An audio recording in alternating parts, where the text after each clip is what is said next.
My name is Olive. I'm 28 years old and I'm sitting at my mother's 60th birthday dinner at the Sterling Room, one of the most expensive restaurants in downtown Chicago.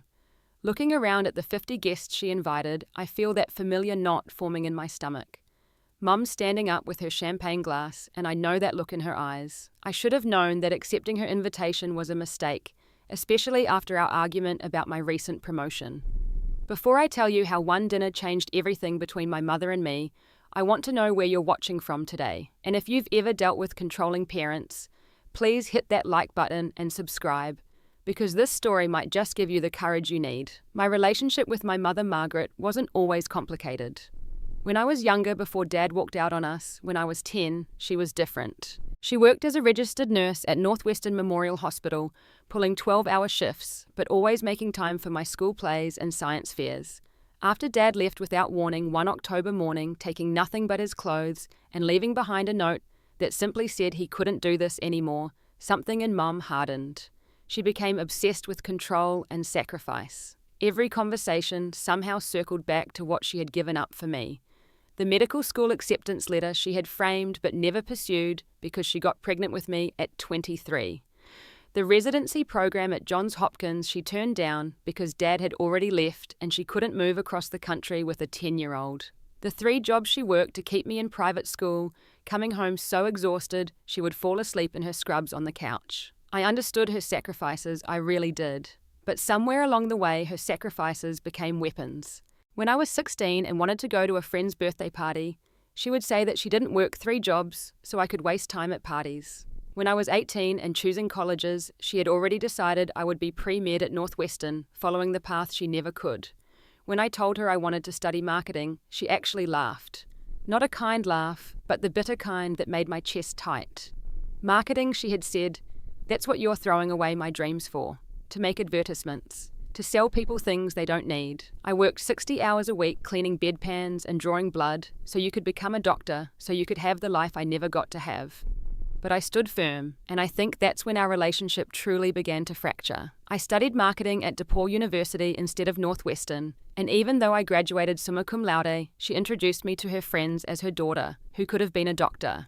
Even though I landed a job at one of Chicago's top marketing firms straight out of college, she would tell relatives I was still figuring things out. The strangest part was that even as she dismissed my career choices, she insisted on maintaining financial control. When I got my first apartment at 23, she insisted on being on the lease as a guarantor even though I qualified on my own.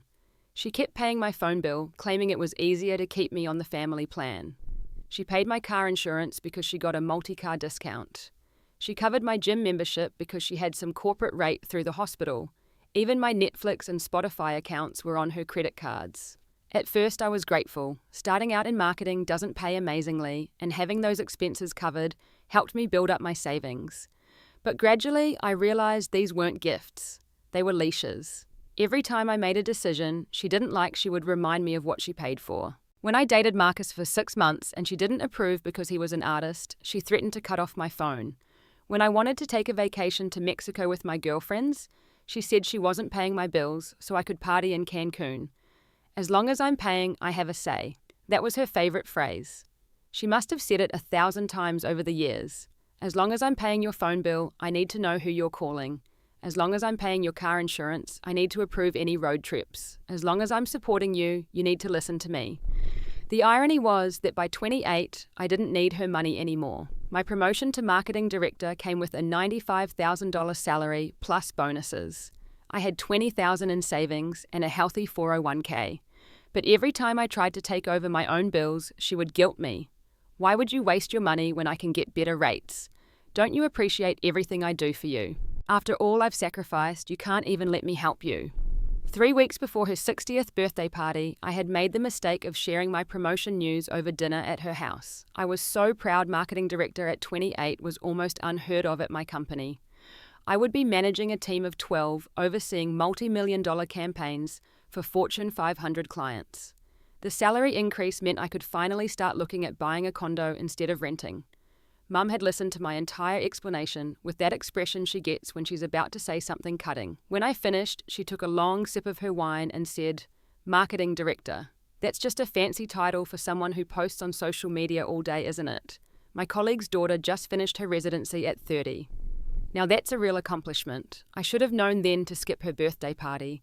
But guilt is a powerful force when it's been programmed into you since childhood. She had called me 3 times to confirm I was coming, reminding me that Aunt Janet was flying in from Seattle, and Grandma Rose was making the trip from Florida despite her hip replacement. Family is everything, Olive, she had said. Even when they disappoint you, you show up for family. The Sterling Room was exactly the kind of place Mum loved.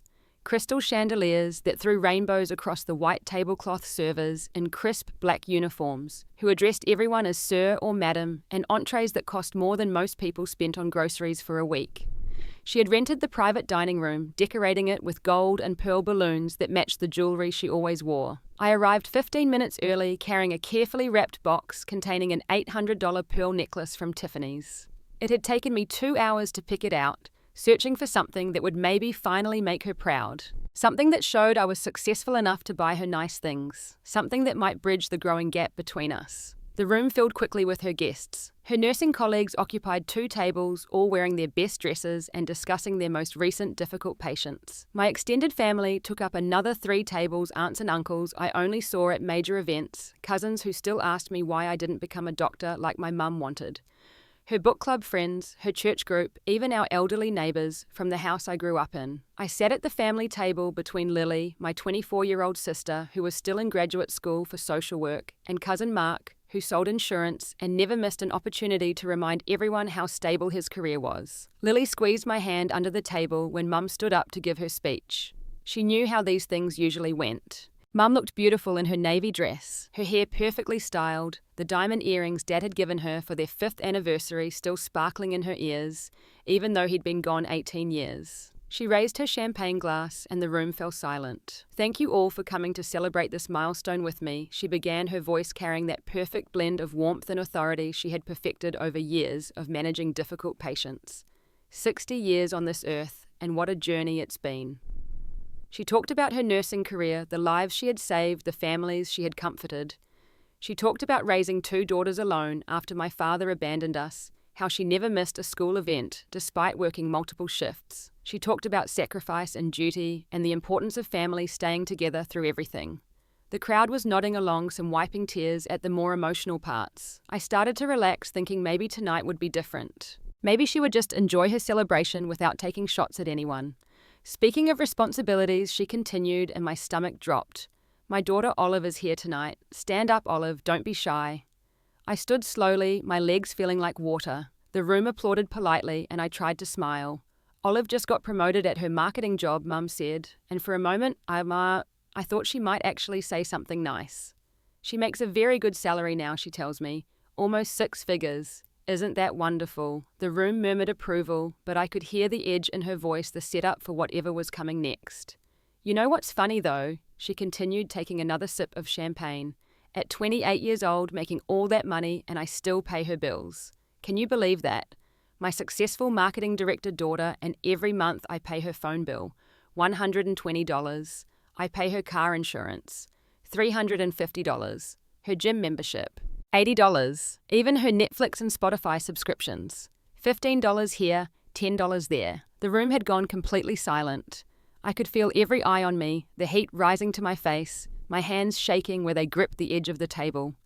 She posts on Instagram about being an independent woman. Mum laughed, but she can't even pay her own bills. 30 years old soon and still dependent on her mother.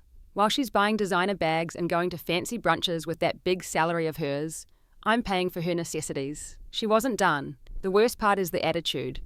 She thinks she's so smart, so successful, looking down on her mother who only saves lives for a living instead of selling products.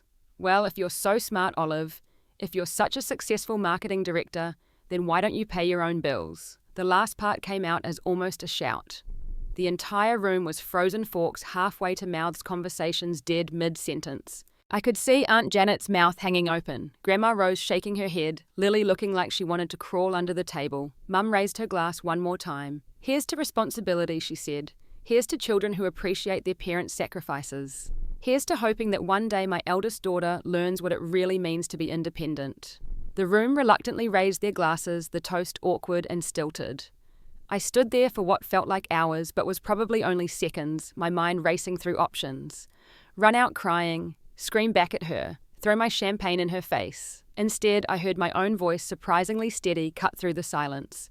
"You're absolutely right, Mom," I said, looking directly at her. "I should be paying my own bills. Thank you for the wake-up call. I'll take care of it first thing tomorrow morning." I set down my napkin, picked up my purse, and walked out of the restaurant with my head high, even though I could feel my hands shaking and tears threatening to spill. Behind me, I heard the explosion of whispers, Lily calling my name, and Mom's voice saying something about being dramatic. The valet brought my car around, and I sat in the driver's seat for 10 minutes before I felt steady enough to drive. My phone was already buzzing with texts, but I turned it off. Tomorrow, everything would change. Tonight, I just needed to get home and figure out exactly how to reclaim my life. I woke up at 5 in the morning without an alarm, adrenaline coursing through my body like electricity. The humiliation from last night had transformed overnight into something else entirely. Determination, fury, a crystal clear sense of purpose I hadn't felt in years. I made coffee and opened my laptop at the kitchen counter, creating a spreadsheet titled Financial Independence Day. First, I needed to understand exactly what Mum was paying for and how much it would cost me to take it over. The phone bill was the easiest to track down, $120 a month for unlimited data on Verizon, though I noticed something that made my stomach turn. The account showed detailed call logs and message tracking. She had been monitoring my communications this entire time. The car insurance was next. $350 through State Farm for full coverage on my Honda Civic. When I logged into the account with the password I'd remembered from years ago, I discovered she had been receiving copies of every claim, every inquiry, even notifications when I drove out of state. The level of surveillance was staggering. The gym membership was straightforward $80 a month at Equinox. But even there, I found she had access to my check-in times, my class schedules, even my personal trainer notes. The streaming services seemed minor in comparison, but the principle remained. Every aspect of my life had a string attached, and she held all of them. By 7 in the morning, I had called in sick to work for the first time in 2 years and had a plan. The first call was to Verizon. The customer service representative was confused at first when I explained I needed to port my number to a new account. "But you've been on this family plan for 8 years, she said. "Are you sure you want to separate it?" "The family plan discount is significant." I'm sure I told her. "How quickly can we make this happen?" Within an hour, I had my own phone plan. $90 a month for unlimited everything, $30 less than what Mum had been claiming she paid. I immediately changed all my passwords and enabled 2-factor authentication on everything. Progressive was next for car insurance. The agent was enthusiastic when I explained I wanted to start my own policy. Based on my clean driving record and good credit score, they offered me full coverage for $275 a month, significantly less than what Mum had been paying. When I asked why it might be cheaper, the agent mentioned that bundling multiple cars doesn't always provide the best discount, and sometimes individual policies could be more competitive. The gym was trickier. When I called Equinox, they informed me that corporate memberships couldn't simply be transferred. I would need to cancel the current membership and sign up for a new one. There would be a new initiation fee of $500, plus the monthly rate would actually be $95 without the corporate discount. I didn't care. I paid it immediately. By noon, I had systematically removed myself from every financial connection to my mother. New phone plan, new insurance, new gym membership, new streaming accounts. The total monthly cost came to $580, easily manageable with my new salary. But I wasn't done. The checking account we had opened together when I was 16 still had her name on it. I drove to Chase Bank and opened a new account in my name, only transferring my entire balance of $22,000. The banker asked if I wanted to close the old account, but legally I couldn't without both signatures. I simply removed myself from it and made sure my direct deposit would be updated for the next paycheck. My hands were shaking as I composed the email to my mother. I kept it professional, the kind of tone I would use with a difficult client. The subject line read, "Re-financial arrangements effective immediately. Dear Mum, per your request at your birthday dinner last night, I have taken full responsibility for all my personal expenses. As of today, I have established my own accounts for the following cell phone service. Through Verizon $90 monthly auto insurance through Progressive. $275 monthly gym membership at Equinox, $95 monthly, all streaming services, approximately $30 monthly. Total monthly expenses, I am now covering myself, equal $580. I have also established a new bank account for my financial independence. I want to thank you for your support over the years, and I'm honoring your wishes by becoming fully financially independent as you suggested. I've attached confirmations of all new accounts for your records. Best regards, Olive. I hit send and immediately muted her contact. Within minutes, my phone showed silent notifications piling up. 15 missed calls in the first 2 hours. 23 text messages I didn't read, 3 emails with subject lines in all caps, 7 voicemails I deleted without listening. Lily called around 3 in the afternoon and I answered because she didn't deserve to be caught in the crossfire. Mum is losing her mind, Lily said without preamble. She's been calling everyone, Aunt Janet, Grandma Rose, even your old babysitter from middle school. She's saying you're having a mental breakdown. I'm not having a breakdown. I told her stirring the pasta I was making for dinner. I'm doing exactly what she told me to do. She said if I'm so smart I should pay my own bills. So I am. Lily was quiet for a moment. She's been tracking your phone this whole time, did you know that?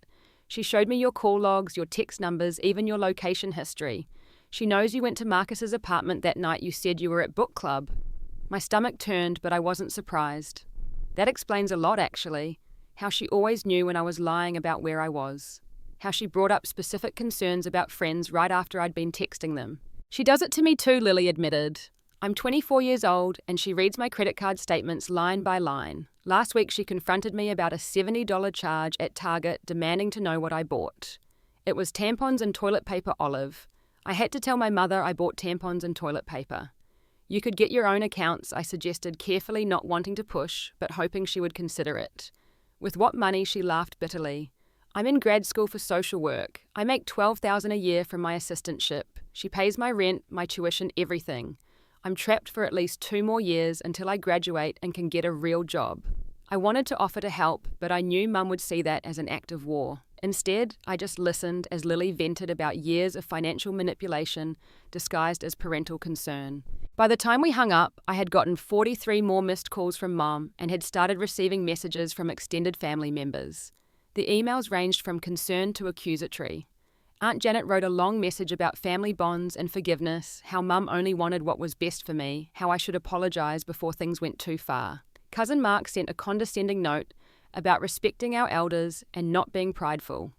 Grandma Rose was the only one who seemed to understand, writing simply, "Good for you, sweetheart." It was about time. That night, I sat in my apartment surrounded by confirmation emails for my new accounts, feeling simultaneously liberated and terrified.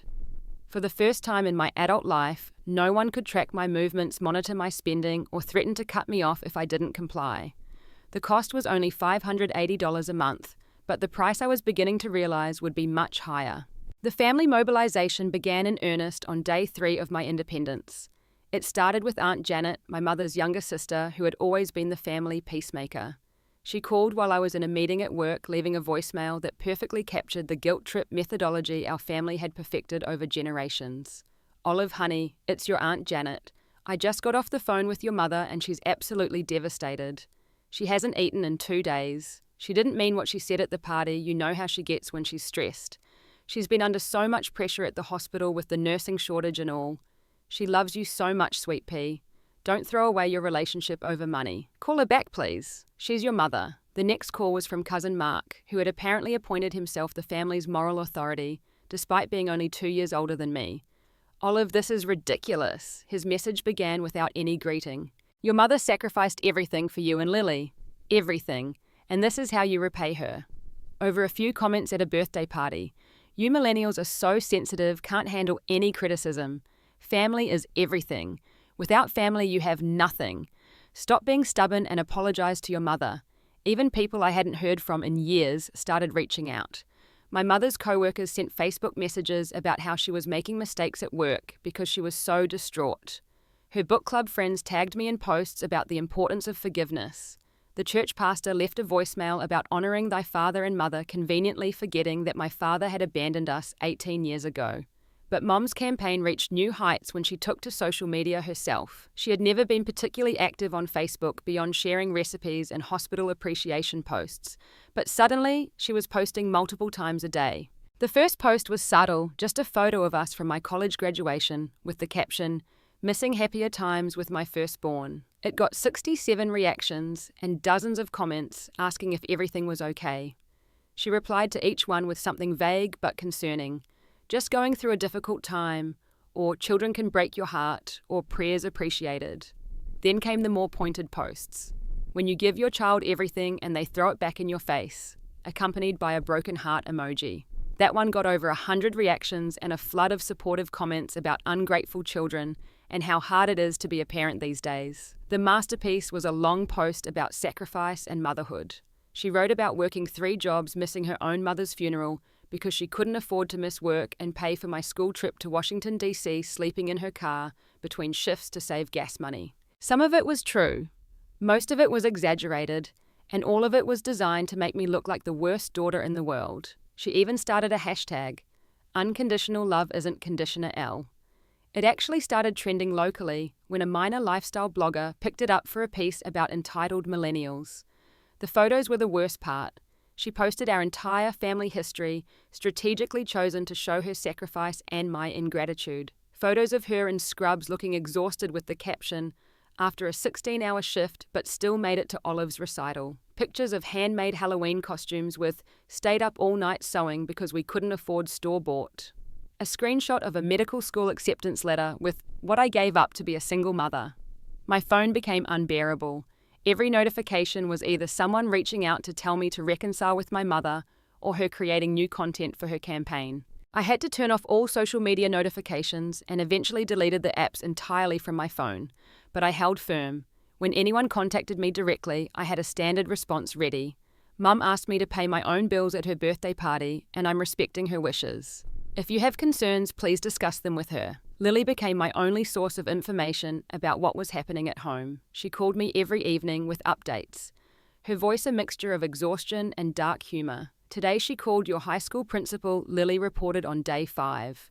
Apparently she wanted him to talk sense into you. He had to remind her you graduated 10 years ago and he has no influence over your life. Then she tried to get your college advisor involved. The woman retired 3 years ago, Olive. Mum tracked her down at her beach house in Florida. She's lost it, I said, stirring my dinner and trying not to feel guilty about the image of Mum desperately calling random authority figures from my past. She also did something weird with your baby photos, Lily continued. She made this whole shrine in the living room. All your awards, your artwork from elementary school, that essay you wrote about her being your hero in 2nd grade. She lights candles next to it like you're dead or something. It's genuinely creepy, despite everything that made my chest tight. The essay about her being my hero. I remembered writing it, how proud she had been, how she had framed it and kept it on her desk at work for years. She also started therapy, Lily added, which surprised me so much I almost dropped my phone. Mum's in therapy, I repeated, certain I had misheard. Well, she went once, Lily clarified. But she spent the entire session apparently trying to convince the therapist to call you and tell you that you're wrong. The therapist had to explain that's not how therapy works. Mum left a 1-star review online saying the therapist was unprofessional and clearly didn't understand family dynamics. The thought of Mum leaving a Yelp review for a therapist was so absurd, I actually laughed for the first time since the birthday party. The guilt campaign reached its peak when Grandma Rose called.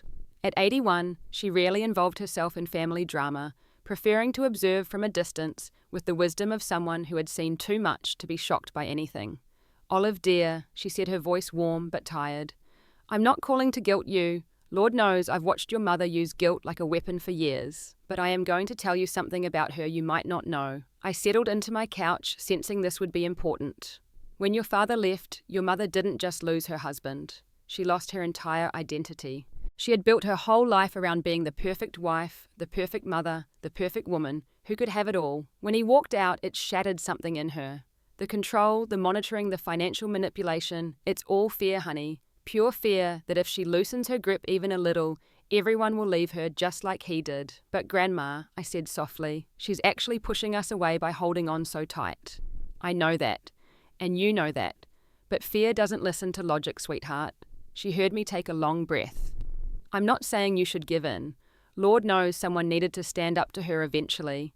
I'm just saying maybe remember that under all that control and manipulation is a terrified woman who never learned how to love without conditions because she's too scared of being left alone again. After we hung up, I sat in my quiet apartment thinking about fear and love and the ways we hurt the people we claim to care about most. But I didn't call Mum. I couldn't. Not yet. Maybe not ever if she couldn't recognize what she had done. The universe seemed to respond to my resolve because that night everything escalated. Mum sent a group text to me and Lily with a photo of her holding an envelope. "This is my will," the message read. "I'm having it changed tomorrow. Anyone who doesn't appreciate family doesn't deserve to inherit from family. You have 24 hours to reconsider your choices, Olive." Lily called me immediately. She just threatened to disinherit you via text message with a photo of a will, like she's some kind of movie villain. "This is insane, even for her." "Let her," I said, and I meant it. I don't want her money. I never wanted her money. I just wanted her to see me as an adult, as my own person, not an extension of her failed dreams. "You know she's bluffing, right?" Lily said. "She would never actually do it. This is just another manipulation tactic." Maybe I agreed, but I'm done playing these games. If she wants to disinherit me, that's her choice. I'm not going to be held hostage by the threat of losing money I never expected to get anyway. That night, I blocked Mum's number entirely. Not just muted, but completely blocked. I also blocked her on all social media platforms and sent a formal email to the extended family. "Dear family, I understand many of you are concerned about the situation between my mother and me. I appreciate your care and concern. However, this is a matter between us that needs to be resolved without outside intervention. I ask that you respect my privacy and my decision to take the space I need. I will not be discussing this matter further. Thank you for understanding. Love, Olive." The responses ranged from supportive to scathing, but I deleted them all without reading past the first line. For the first time in my life, I was setting boundaries and keeping them no matter how much it hurt or how loud the guilt became.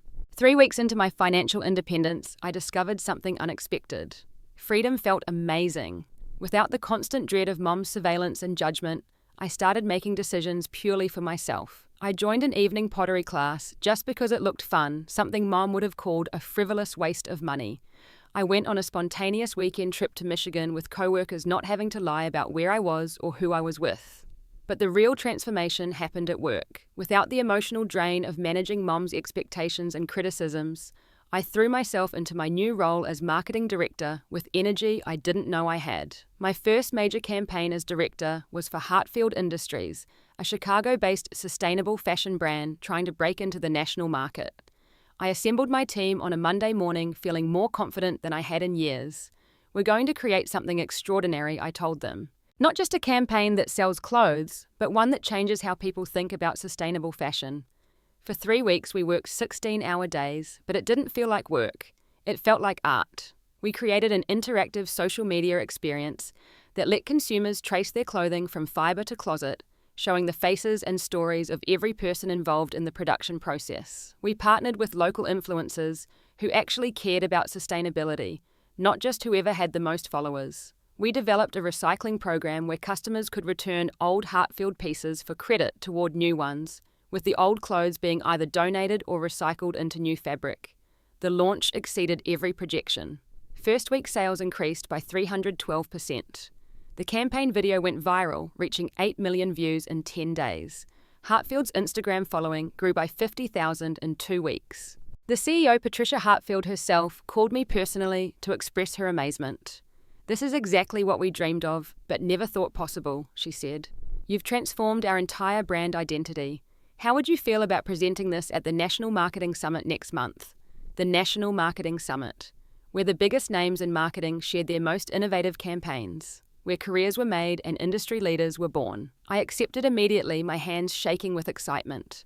My team surprised me with champagne that afternoon, and my boss Richard pulled me aside. "I've been in this business 30 years, he said, "and I've never seen a campaign launch this successfully.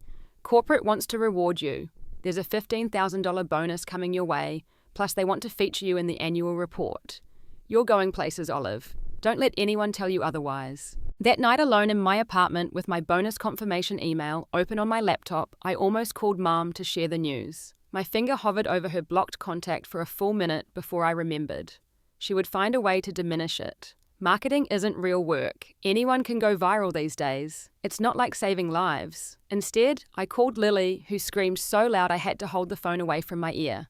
$15,000, are you kidding me? She shrieked. And the National Marketing Summit, Olive, that's huge. That's like career-defining huge. I know, I laughed, feeling giddy. I'm using part of the bonus to finally get my own place. I found a condo in Lincoln Park, 2 bedrooms, exposed, brick walking distance to work. I can afford the down payment now. Mum's going to lose her mind, Lily said, but she was laughing too. Speaking of which, you should know she's switched tactics. The guilt didn't work, so now she's pretending you don't exist. I felt a familiar pang but pushed through it. What do you mean?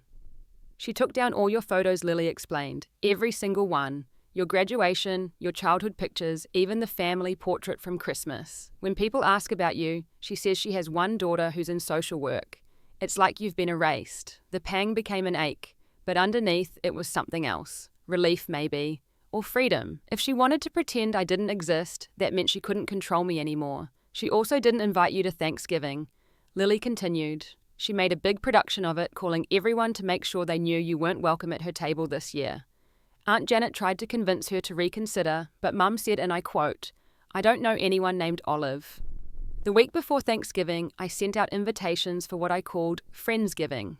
My apartment, my cooking, my guest list. Everyone could bring something if they wanted, but no pressure. Just good food and better company, no guilt trips or emotional manipulation included. 20 people said yes immediately. My work team college friends, who had their own complicated family situations. My pottery class instructor, who was estranged from her family. Even my doorman, who mentioned he had nowhere to go for the holiday. I spent 3 days preparing, making everything from scratch just to prove to myself that I could. Turkey brined in herbs and citrus sweet potatoes with brown butter and sage cranberry sauce made from actual cranberries instead of a can. I even made 2 kinds of pie, pumpkin and pecan with homemade crusts that actually turned out flaky and perfect.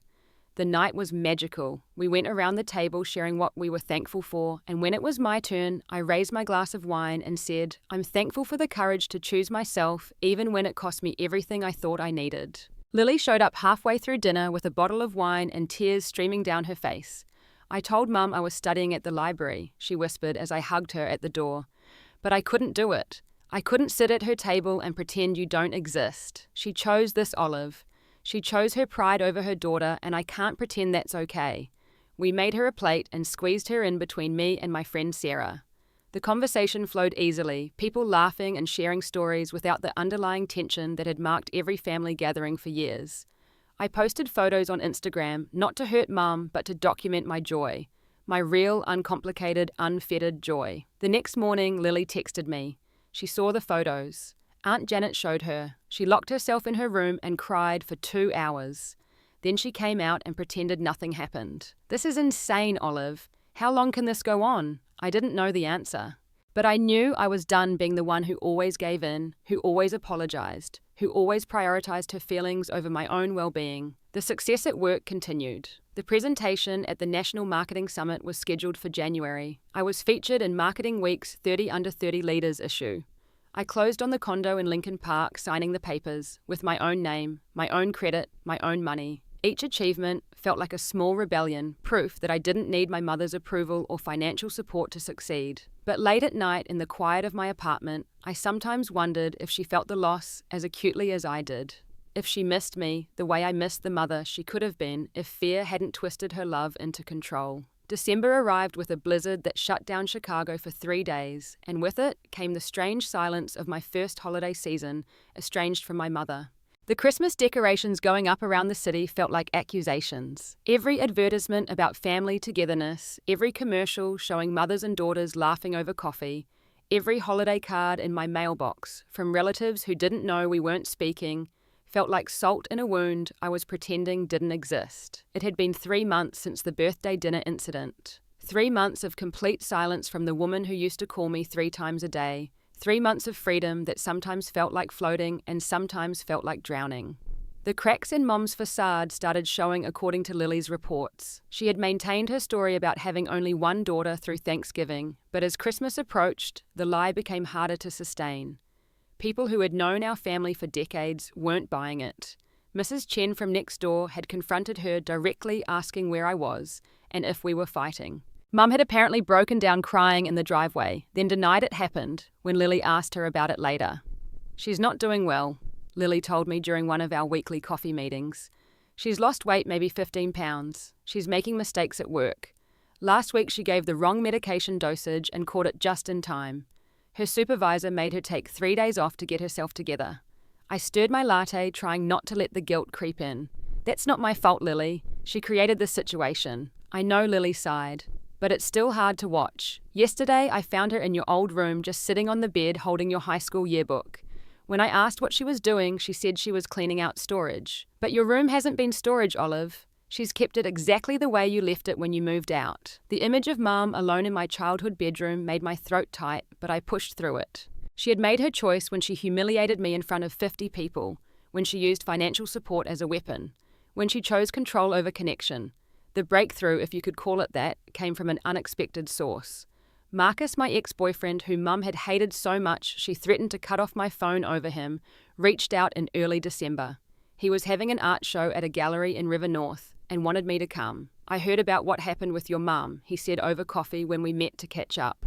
My mother does the same thing, uses money like a leash. I finally cut her off 2 years ago, and it was the best thing I ever did for my art and my sanity. We talked for 2 hours about controlling parents, about the way love could become possession, about how freedom sometimes required loss. He invited me to the opening, and I went wearing a red dress Mum would have called inappropriate, and feeling more like myself than I had in years. The gallery was packed with Chicago's art scene people Mum would have dismissed as pretentious or useless. I was admiring a particularly striking abstract piece when I heard a familiar voice behind me.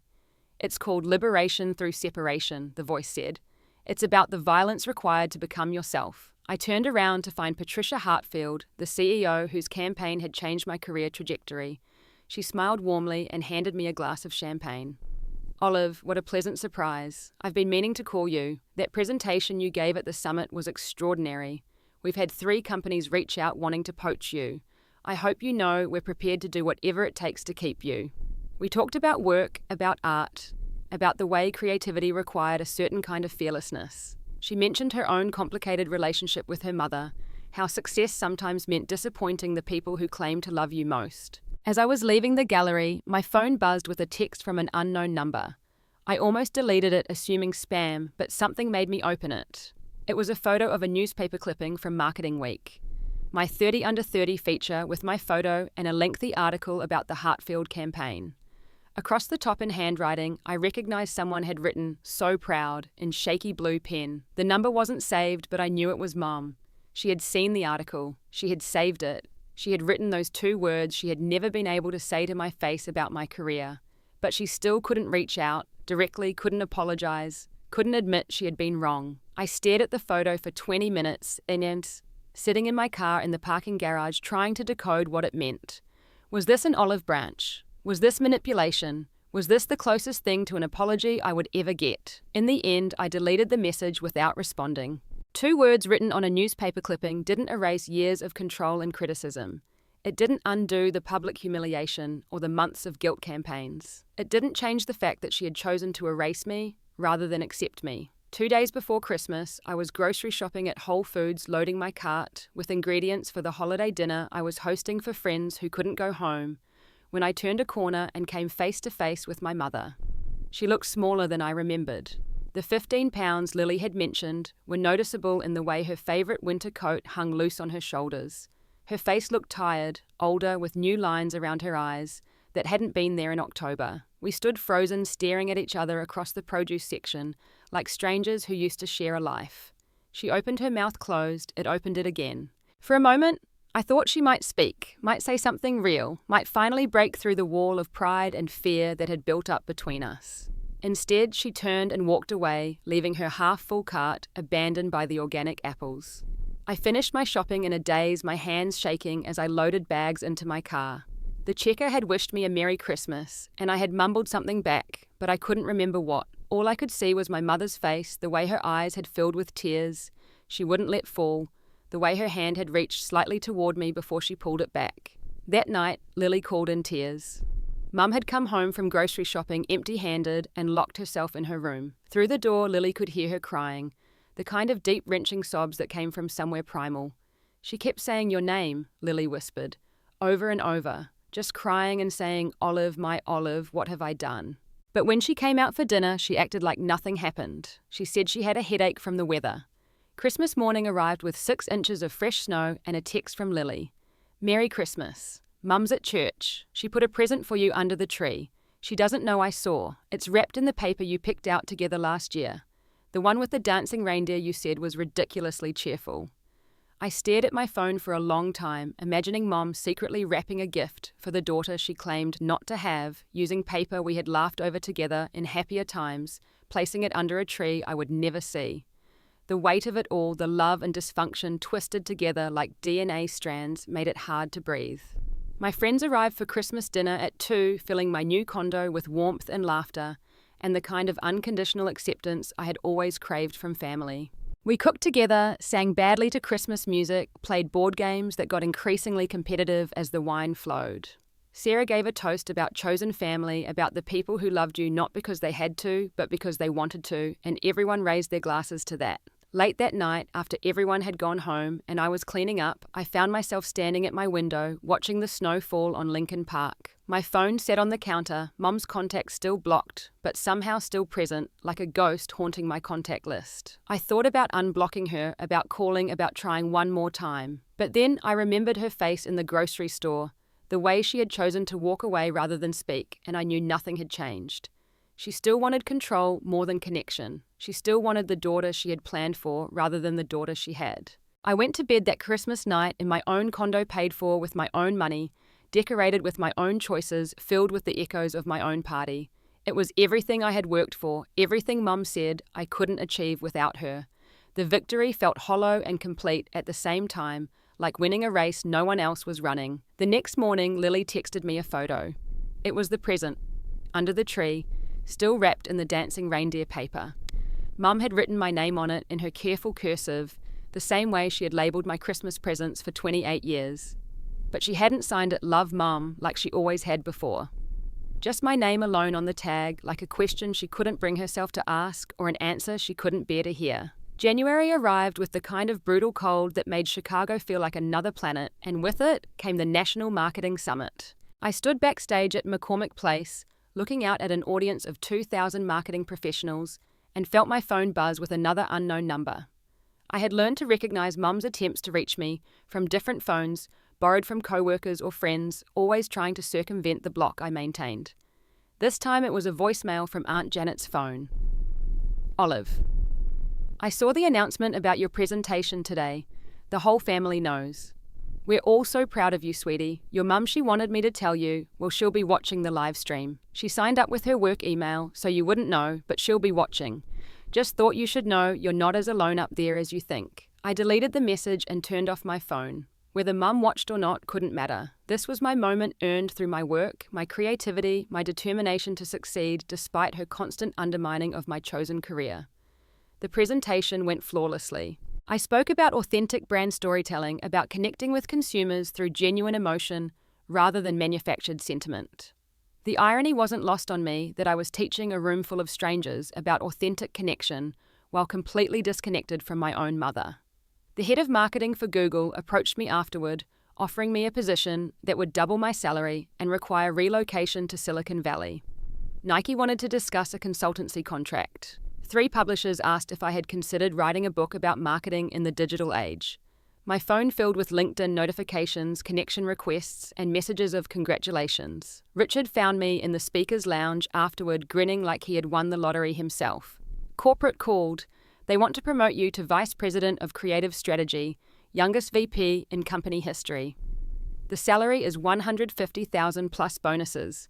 You'll report directly to the C-suite. This is it, Olive. This is the big leagues. Vice President at 28, nearly 29 now, with my birthday approaching in February. It was the kind of success that should have warranted a celebration call to my mother, the kind of achievement that should have finally proved I had made the right choice with my career.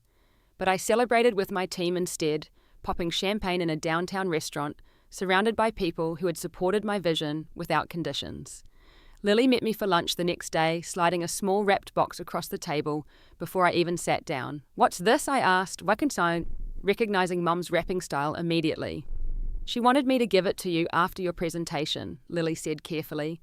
"She made me promise not to tell you it was from her. But I'm tired of the games, Olive. You should know it's from her." Inside was a silver bracelet, delicate and expensive, with a small charm in the shape of a rising star. Engraved on the back in tiny script were the words, "My daughter, the director." Not marketing director, just director, like she still couldn't fully acknowledge what I did. But she had bought it, had it engraved, had tried in her broken way to recognize my achievement. She cried during your entire presentation, Lily continued. I watched her watching the live stream. She took notes, Olive. Actual notes, like she was in a class. She kept pausing to rewind parts to understand the technical terms you used. She even Googled some of the concepts you mentioned. The image of Mum trying to understand my work, taking notes like a student, broke something in me. But it also hardened something else. She could have been learning about my career for years if she hadn't dismissed it. She could have been at the presentation in person if she hadn't chosen pride over reconciliation. A week later, the Chicago Tribune ran a feature story about my presentation and the job offers that followed. The headline read, Chicago marketing prodigy revolutionizes brand storytelling. There was a photo of me on stage, confident and professional, everything Mum had said I would never be without a medical degree. That evening, Mum broke. Not in the way I had expected, with tears and apologies and recognition of wrongdoing. She broke in the most Mum way possible through a formal letter delivered by certified mail to my office. Dear Olive, it began in her perfect physician's handwriting. I have been following your recent professional achievements through various channels. It appears you have found success in your chosen field. I want you to know that despite our current estrangement, which you initiated and maintain, I have established a trust fund in your name with the $15,000 I saved from not paying your bills these past months. Consider it an investment in your future, whatever that may hold. I am also aware that your 29th birthday approaches in February. You should know that I have transferred the title of your grandmother's house in Evanston to your name. She left it to me with the understanding it would go to you eventually. Despite current circumstances, I am honoring that intention. These gestures are not attempts at reconciliation or manipulation. They are simply a mother fulfilling her obligations to her child regardless of that child's choices. I wish you continued success in your career, even if I don't fully understand it. The letter was signed simply Margaret, not Mum, not Mother, just her first name, like we were strangers conducting business. I read it 3 times each time, finding new layers of passive aggression mixed with what might have been genuine attempts at connection. The money she saved from not paying my bills as if I had cost her something by becoming independent. The house from Grandma, which came with strings I couldn't see yet but surely existed. The dig about me initiating and maintaining our estrangement as if she hadn't publicly humiliated me and then erased me from family gatherings. But underneath all of that, buried so deep, she probably didn't even recognize it was something else. She had been watching. She had been saving money for me even while claiming I didn't exist. She was transferring property to my name even while maintaining I wasn't her daughter. In her twisted, controlled, conditional way, she was trying to love me, the only way she knew how, through financial gestures that maintained her distance while proving her care. I consulted a lawyer about the house transfer, making sure there were no conditions or reversions that would give Mum control. It was clean, surprisingly. The house was mine free and clear, worth about $400,000 in the current market. I could sell it, rent it, live in it, whatever I chose. It was the first thing Mum had ever given me without strings attached, even if it came with emotional barbed wire. The trust fund was more complicated. It required me to acknowledge receipt through Mum's lawyer, which meant breaking my no-contact stance, even if indirectly. I thought about refusing it, sending it back, maintaining my complete independence. But then I thought about Grandma Rose saying Mum acted from fear, and I decided to accept it. Not as forgiveness, but as acknowledgement that things were more complex than pure heroes and villains. I sent a single line through the lawyer. Thank you for the trust fund and property transfer. O. Marshall, using my first initial and last name, only formal and distant, matching her energy. February brought my birthday, and with it, an unexpected visit from Grandma Rose. She showed up at my office with a cake she had made herself, despite her arthritis chocolate with raspberry, filling my favorite since childhood. 29 years old, she said, settling into the chair across from my new VP office. Successful, independent, and completely estranged from your mother. This isn't what I pictured for you, sweetheart. It's not what I pictured either, I admitted, cutting us both generous slices of cake. She's miserable, you know, Grandma said, matter-of-factly. Sees a therapist now, a real one, not the one she tried to manipulate. Takes anxiety medication. Joined a support group for parents of estranged children. Still can't admit she did anything wrong, but she's trying to understand why you left. Why did she publicly humiliate me, Grandma? Why did she track my phone control, my finances, dismiss my career, make everything conditional on obedience? Those aren't rhetorical questions. I actually want to understand. Grandma was quiet for a long moment, then sighed deeply. Your grandfather was like that with her. Controlled everything, criticized everything, made her feel like nothing she did was good enough. When she got pregnant with you, she swore she would be different better. But we parent from our wounds, honey. She became him while trying not to be him. Made you her do-over life while trying to give you a better one. I thought about that long after Grandma left. How pain could be inherited like eye color or height. How Mum's control came from being controlled. How her criticism came from being criticized. It didn't excuse, it didn't make it okay, but it made it make sense in a tragic sort of way. That night, I drafted an email to Mum. Not to reconcile, not to forgive, but to acknowledge.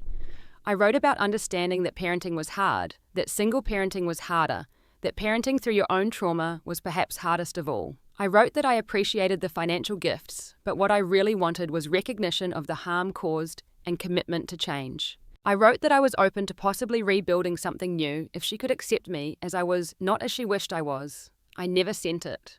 Every time I tried, I remembered her face at the birthday party, the satisfaction in her voice, as she listed my bills the way she had said marketing director, like it was a joke. I remembered the months of guilt and manipulation, the flying monkeys she sent after me, the ease with which she erased me from the family. And I saved the draft instead, adding to it, sometimes editing it, others keeping it as proof to myself that I was capable of forgiveness if she ever became capable of accountability. The Chicago winter stretched on brutal and unforgiving, and Mom and I remained frozen in our standoff, neither able to bend without breaking, neither willing to break enough to bend. March arrived with false spring, those few warm days that made everyone in Chicago temporarily forget that winter always came back for one last assault. I was sitting in my new office preparing for a board meeting where I would present the quarterly strategy when Lily called crying so hard I could barely understand her. Mom had a heart attack she managed between sobs. She's in surgery. Olive, it's bad, it's really bad. The world tilted. My hands went cold. The presentation I had been reviewing scattered across my desk as I stood too quickly, already reaching for my coat. Which hospital? I asked, my voice sounding strange and distant. Northwestern Memorial, cardiac ICU. The doctors said if the surgery doesn't go well, we should prepare ourselves. I don't remember the drive to the hospital. I don't remember parking or running through the lobby or taking the elevator to the cardiac floor. I just remember suddenly being there, seeing Lily in the waiting room with Aunt Janet and Grandma Rose, all of them looking smaller and older than they should.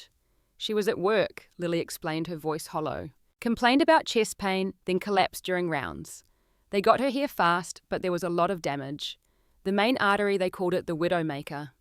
The irony of Mum having a widowmaker when she had already been widowed by abandonment rather than death wasn't lost on me, but I couldn't process it. All I could think was that the last time I had seen her was in the produce section of Whole Foods, both of us too proud to speak. The surgeon came out 4 hours later, looking tired but not defeated.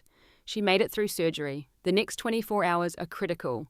She's sedated and on a ventilator, but you can see her one at a time. Family only. Lily looked at me and I saw the question in her eyes. Was I family?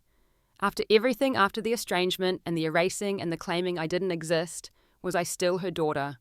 You go first, I told Lily. She needs to see you when she wakes up. I sat in that waiting room for 6 hours watching other families come and go, some crying with relief, others with grief. Aunt Janet sat beside me, not speaking, just present. Grandma Rose dozed in her wheelchair, waking occasionally to pat my hand and whisper that everything would be okay. When I finally went in to see Mum, she looked impossibly small in the hospital bed. Tubes and wires everywhere, machines beeping and whooshing, her face pale and older without her careful makeup. I stood beside her bed, not knowing what to say or if she could even hear me. I'm here, I finally whispered. I'm here, Mum. Her eyes fluttered slightly but didn't open. The nurse said that was normal, that sedated patients sometimes responded to familiar voices. I sat in the chair beside her bed and for the first time in 5 months held my mother's hand. The next days blurred together. I took leave from work, the board understanding completely when I explained the situation. I practically lived at the hospital, alternating shifts with Lily, making sure Mum was never alone. She woke up gradually, confused and frightened, unable to speak, around the ventilator. The first time she saw me, her eyes widened and filled with tears. She tried to speak, gestured frantically until the nurse had to calm her down. I leaned close and whispered, "Don't try to talk. Just rest. I'm not going anywhere." When they finally removed the ventilator, her first word was my name. Olive. Scratchy and weak, but unmistakable. Then I'm sorry. I'm so sorry. We'll talk about it when you're stronger, I said, because the monitors were beeping faster and the nurse was giving me warning looks. But Mum grabbed my hand with surprising strength for someone who had just had major cardiac surgery. No, now. I need to say this now. I was wrong. About everything. Your career, the control, the money, all of it. I was so wrong. The tears came then for both of us. 5 months of pain and pride dissolving in the cardiac ICU while machines monitored my mother's broken heart in the most literal way possible. Recovery was slow. Mum needed cardiac rehabilitation, medication adjustments, lifestyle changes. Her apartment was a third-floor walk-up, impossible with her current limitations. Without discussion or negotiation, I moved her into Grandma's house in Evanston, the one she had transferred to my name. The irony that she was now living in my property dependent on my choices wasn't lost on either of us. The first week was awkward. We moved around each other carefully like roommates who didn't know the boundaries yet. I set up a medical station in the living room with all her pills organized by day and time. She tried to take over to manage her own medications, but her hands shook too much and she kept dropping the bottles. Let me help you, I said gently. That's what I'm here for. I don't deserve your help, she said, and for the first time in my life, I saw my mother as fragile. Not just physically, but emotionally, spiritually broken by the realization of what she had almost lost forever. We started talking during the long afternoons while she rested. Not about the big things at first, just small observations and memories. She told me about her childhood with Grandma Rose, how Grandpa had been strict and cold, how she had sworn she would be warmer with her own children. I told her about my work explaining the campaigns I designed, and for the first time she actually listened. One evening, while I was making dinner, she asked, "Why did you come?" After everything I did, why did you come to the hospital? I thought about it while stirring the soup, the same vegetable barley she had made when I was sick as a child. Because love isn't supposed to have conditions. Even when it's broken, even when it hurts. You're my mother. That doesn't stop just because we're angry with each other. She was quiet for a long time. Then very softly, I thought, if you didn't need me financially, you wouldn't need me at all. Your father left so easily once he realized I couldn't be what he wanted. I thought if I kept you dependent, you couldn't leave too. But you pushed me away instead, I pointed out, keeping my voice gentle, because we were in new territory now, fragile and important. I know, she whispered. I see that now. The therapist, the real one, she's helped me understand. I became my father, controlling and critical. I became your father too, making you feel like you were never enough. I became everything I hated while thinking I was protecting us both. We went to her therapy session together the next week. The therapist, a kind woman named Dr. Patricia Williams, facilitated the hardest conversation of our lives. Mum had to listen without defending while I explained how the financial control had felt like emotional manipulation. I had to listen without dismissing while she explained how my father's abandonment had left her terrified of losing me too. Fear makes us do terrible things to the people we love, Dr. Williams observed. The question now is whether you can build something new, not trying to repair what was broken, but creating something different entirely. It wasn't instant or easy. Mum had to fight her instincts to control and criticize. I had to fight my instincts to withdraw and protect myself. But slowly, carefully, we began building a new relationship. She started genuinely asking about my work, even reading marketing blogs to understand my world better. I started sharing my life with her again, the real version, not the edited one designed to avoid judgment. The day she was cleared to live independently again, 3 months after the heart attack, she sat me down at the kitchen table of what was technically my house, but had become our shared space. I want to propose something, she said, and I saw her hands shake slightly. I want to sell my apartment and buy a small condo near here, close enough that we can see each other regularly, far enough that we both have our own space. I want to be your mother, not your manager. I want to love you without conditions, even though I'm still learning what that means. I thought about the past 8 months, the journey from that horrible birthday dinner to this moment. The pain had been real, the damage lasting, but so was the possibility of something better. I would like that, I said, but there have to be boundaries. No tracking, no financial manipulation, no using money as a weapon or a leash. And you have to keep seeing Dr. Williams. She nodded quickly. Yes, all of that, yes, and Olive. I need to say something else. I'm proud of you. Not with conditions or qualifications, just proud. You became successful without me in spite of me, and that's exactly as it should be. You're a vice president at 29. You're brilliant at something I don't understand, but am trying to learn. You're the daughter I never deserved, but somehow got anyway. It wasn't a perfect ending. We still had arguments. Still had moments where old patterns tried to reassert themselves. She still occasionally made comments about medical school that stung. I still sometimes withdrew when I felt controlled. But we were trying, both of us, to love each other as we were, rather than as we wished the other would be. The following March, a year after the heart attack, 2 years after the birthday dinner, that changed everything, we sat together at my 30th birthday dinner. It was smaller than her 60th had been, just family and close friends at my condo. When she stood to give a toast, I felt the familiar tension, the muscle memory of preparing for pain. But she simply raised her glass and said, "To my daughter, Olive Vice President, marketing genius, and the person who taught me that love means letting go, not holding on. Happy birthday, sweetheart." Everyone applauded, and I saw Lily crying happy tears for the first time in 2 years. Mum sat down and squeezed my hand, and I squeezed back. We weren't perfect. We might never be. But we were learning slowly and painfully what it meant to love each other as independent adults rather than controller and controlled. The truth about independence, I realized, wasn't that it meant being alone. It meant choosing your connections rather than being bound by them.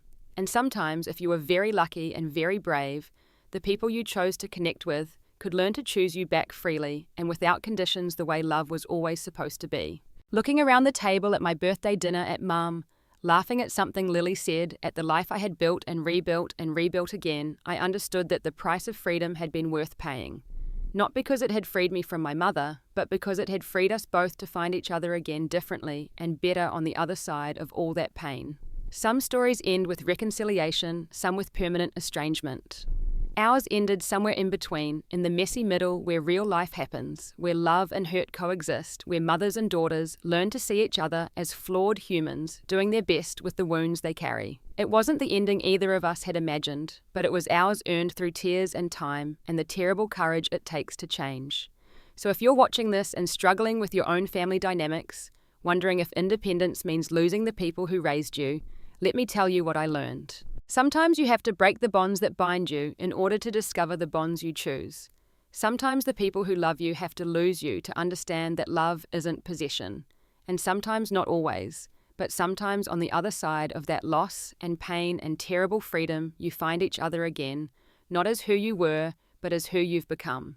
What boundaries have you had to set with family to protect your own growth? I'd love to hear your stories in the comments below. And if this story resonated with you, please like and subscribe and share it with someone who might need to hear that. Choosing yourself isn't selfish, it's necessary. Thank you for listening to my story, and remember, you deserve love without conditions, support without strings, and the freedom to become exactly who you're meant to be.